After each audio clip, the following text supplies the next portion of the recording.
be tabled to section 14, John. Philip Lundman on table 4. Philip, you had a question. Do you remember your question? I can ask it for you. I've got a record, but if you've got a record of it here. Please. You happy for me to ask it? Yes. How do you balance the provisions of 3A and B of the table in section 14 of the GIPA Act with section 5 of the Privacy and Personal Information Protection Act? Right. Well, 3A, is that the Offence and Information Protection Principle? 3A is personal information. Personal information. And B is the IPPs or HPP. Okay.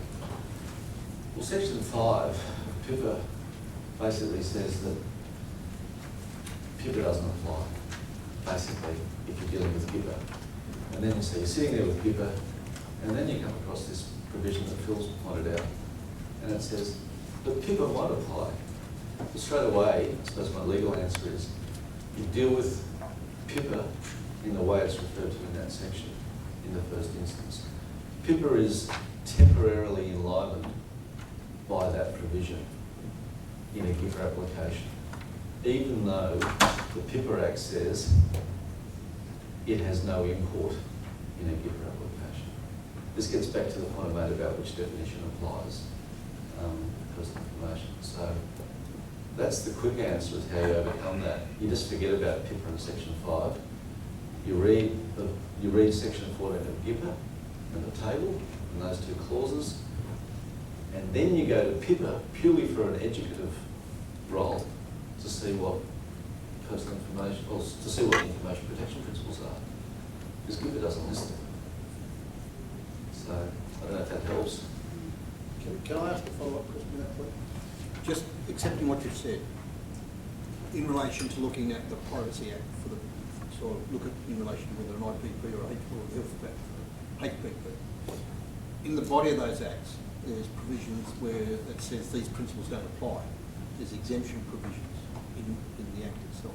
But all I'm getting, I've raised this with you before, is if you're looking at the information and you look at privacy, and one of the exemptions embodied in privacy says this IPP doesn't apply in these cases, Well, then is that an IPP under GIPA or not? I would say yes, it can't contravene an information protection principle, because information protection principles or health privacy principles are enshrined in those two privacy acts.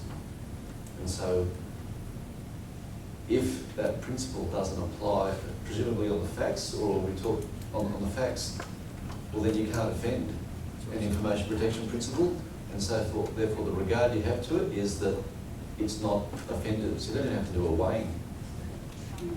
And perhaps to add to that, Philip, so we've got a guideline now that we will launch at the end of today in respect of the GIPA Act and personal information as a public interest consideration in favour of or against disclosure of information under GIPA. So hopefully that's going to help, again, part of this complex world, which is why we're here.